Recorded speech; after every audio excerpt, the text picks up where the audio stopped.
last call na. Pakibuksan na lang.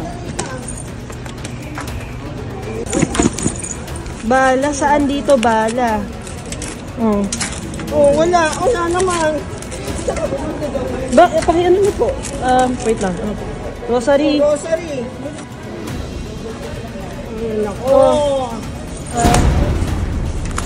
Bala. Senior kasi siya eh. Teka lang. Ano ba? Ano? I-report po kayo. That's too much. Mami. Man. O baka ito. Pang-ano ko to sa ilong. Sure po ba kayo na siya? Hindi kasi kung ano, sobra yung abala. Sobra yung abala ang ginawa nyo. So hindi nga kami. Don't worry, nakuha ko na po yung pangalan nyo. Hindi nyo na po kailangan takpan. Makakarating ito po yan. So hindi nga po kami. Wala ako dun sa nangyari, ma'am. So hindi nga po kami. Yan lang po. Yes or no? So hindi nga po kami. Yung last day Wala ko lang kaming x-ray dito, ma'am, para hindi namin ma-double check yung gamit ko.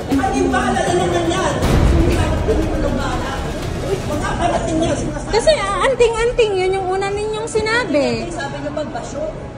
Ngayong chinek, ano na? Kapan ako. Tinakbo pa man din. Tinakbo pa man din natin. Hello everyone, welcome to Cebu Pacific Flight where we make moments happen with you. This is 53744. Napakuha na ako ng tubig, kaya napabili ako ng tubig. Magandang hapon po sa inyo, ma'am. Nakita ko po yung video. Actually, kahapon pa po at talagang nakakainit ulo po yung nangyari. At lalo pa kayo po senior citizen, sobrang pinagod kayo doon at pinahiya pa. Nung na-scan na po yung luggage, si mother po kasi pumila po siya sa lane ng senior citizen para kasi at least mas mabilis kasi boarding na po yung yung plane po namin. So ako po, nandito po ako, waiting po ako kung po pwede rin po ako pumila dun sa side niya kasi mag-isa po siya. So ang nangyari, in-scan po yung luggage niya and yung bag po niya. So after nun, may sumunod po sa kanya and then parang binigyan naman po ako ng go signal na po pwede na rin po ako sumunod sa kanya kasi boarding na nga po yung aming eroplano. So after nun, nung i-check yung luggage niya, tinanggal ko na po doon sa sa conveyor and then inayos po namin. So nag-ayos kami ng sarili.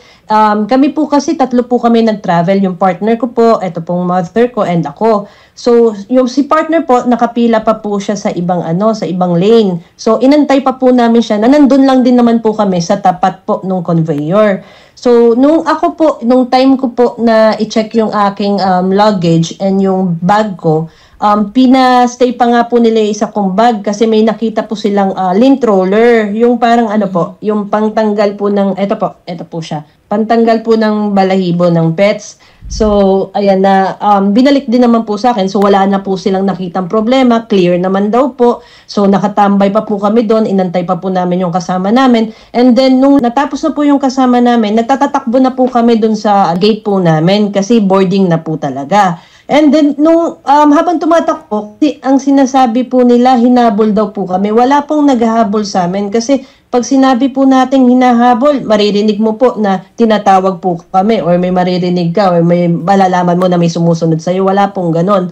Pagdating po namin ng boarding gate namin, nakaupo na po si mother kasi nga pagod na rin siya, may hika po kasi siya. Pinapabili po na po ako ng tubig para at least matanggal daw po yung, kasi nauuhaw na po, matanggal daw po yung pagod niya. So, nung tumayo ako, saka po may lumapit dito sa gilid na nagulat na lang kami bakit may biglang sumulpot na babae doon na naka-uniforme. Ang sabi po sa amin, kailangan daw po i-check yung luggage ni mother kasi may nakita daw pong anting-anting.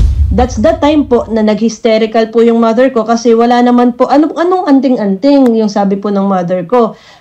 And then, ang sabi niya po, patawa niya po pong sinabi. Sabi niya, basyo.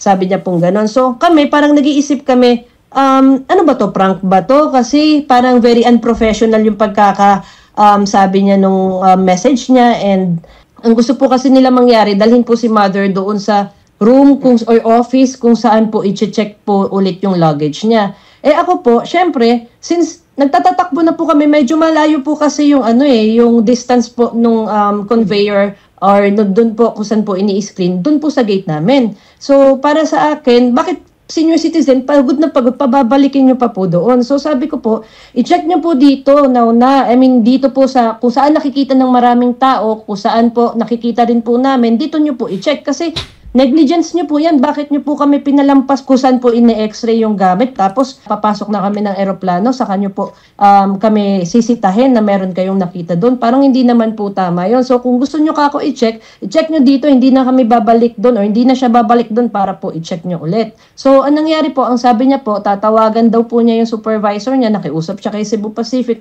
na makikihiram ng phone or makikigamit ng phone. Pagtawag niya po sa supervisor niya, napakatagal po. Considering na talagang halos kami na lang po ang matira doon. Napakatagal po, parang nakikipagtelebabad pa po. So wala po talagang sir, parang hindi mo makita yung urgency po ba? Hindi niya talaga. Yes po. Ang party list na masasandalan. AXIS! Number 68 sa balota!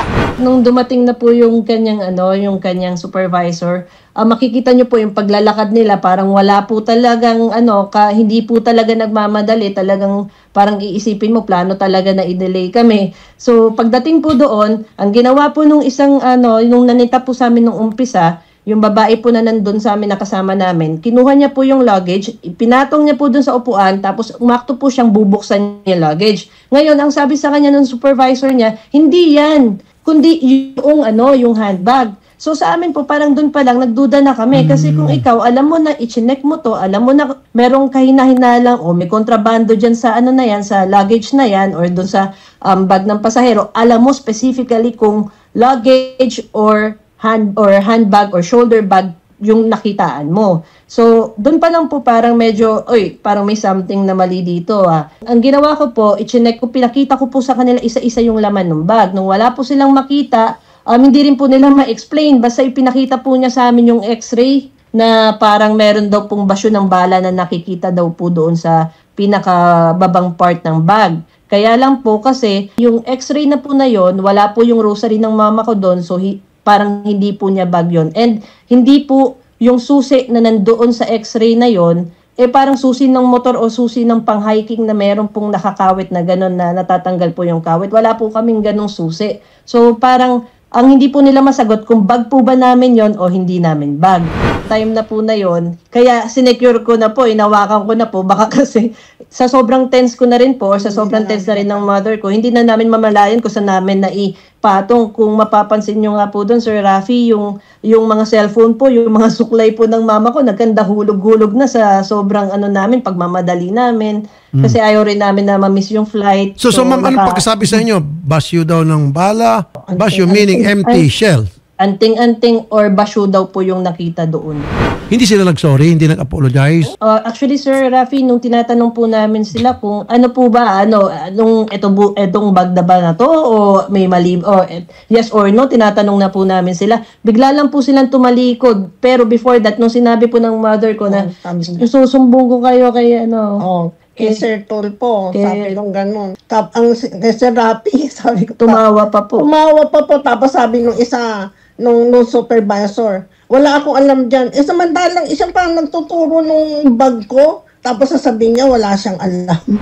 Secretary Dizon, magandang hapon po, sir. Balita ko po, nasibak na raw itong mga involved. Opo, Senator. No? In fact, nakausap ko po si Ma'am Rose kanina bago kami nag-announce. Ano po talaga, hindi po natin talaga pwedeng payagan itong ganitong klaseng pang-aabuso sa mga kababayan natin. Unang-una po, Sen Rafi, the mere fact na nakadaan na sila at in-clear na sila post-screening, hindi na ho dapat sila pwedeng balikan Kasi na-clear na ho sila Walang karapatan na ang mga opisyales na balikan ka pa hanggang dun sa gate mo at sundan ka pa doon. At pinaya pa doon kasi parang napaya dito si Ma'am Rose. Napaya pa.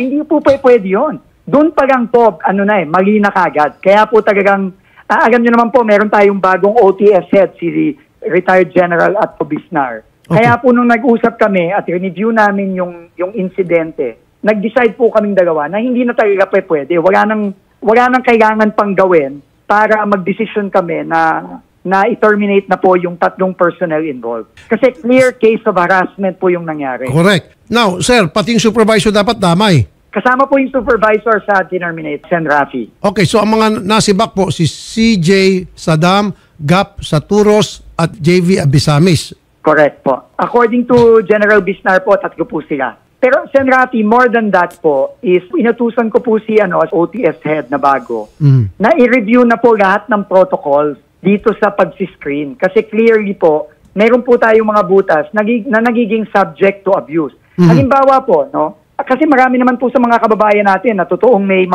minsan may daga-daga silang amulet o kung ano man. Kailangan po yon i-check lang. At pag nakita na ganun lang naman yun at hindi naman live yung basyo, no, hindi, walang laman, dapat palusutin na rin po yun. Correct. I-confiscate na lang, no, kung talagang may problema. Kasi ang problema naman po kasi, Sen. Rafi, kung hindi ata i-confiscate, kapag po sila ay dumating sa kanilang either destination point or transit point, baka po doon sila magka-problema din. Yun nga po, the most that they can do is, pag may nakita sila, basyo ng bala na bawal talaga, confiscate lang. Tapos na, then go. But let them go. Tama. Let them go, Sen. Rafi. So I asked General Bisnar to review the protocols and make them simple and clear para po sa ating mga kababayan. Ang tagal-tagal na po ito hindi ko po naintindihan talaga bakit pinapayagan eh. So talaga pong galit na galit ako nung nakita ko to. And pati si General Bisnar, inis na inis din, galit na galit siya nung nalaman niya tong incident na to. Para po sa mga taga-OTS, I hope they can hear me. And I hope they listen to General Bisnar. Pagka po ito naulit at may nangyari po ito, naku, pasensyahan na lang po, no? Mahirap pong mawalan ng trabaho ngayon. Immediately po, sila masisibak po kagad dito. And hindi lang sibak. Ngayon, nag-iimbestiga na po si General Bisnar. Baka may potential pa pong mga kasong ipa-file sa kanila. Ma'am Kai, so anong naramdaman niyo po na nasibak na po yung 3? Medyo na-relieve po ako. Nakakaramdam na rin po ako kaya lang hindi ko fully relieved. Trauma kasi ma'am yung nangyari sa inyo Trauma po yun. Tapos tumakbo-takbo pa Na-trauma po ako Hanggang ngayon nga po, dala ko to. Na-stress ako. Stress ball. Ayun. Stress ball po. Secretary, at least pamagitan ninyong action, nakakuha ng hustisya itong si Ma'am Kai at nasibak na yung 3. We will send the apology letter po formally from me and Undersecretary Bisnar. Para maklaro sila kasi mali mo, baka mamaya kung wala apology letter in the future, pwede gamitin against them. Tama po. Makakaasa po sila, Ma'am Ruth. Wag po sila matatakot. Tayo pong mga nasa gobyerno, we are on their side po. Hindi po natin papayagan itong mga ganito. Thank you, Sen. Rafi, sa magasakit nyo po sa ating mga kababayan. Maraming salamat po, Sen. Rafi. Thank you po, Ma'am Ruth and Ma'am Kai. At enjoy po kayo sa Vietnam. At salamat po at naalala niyo po kami nung nangyari po insidente. Salamat po sa tiwala. Idol po kayo, sir. Salamat po, Ma'am. Thank you po. God bless po. Mabuhay po kayo, Sir Rafi. Thank you po. Bye-bye. Bye-bye.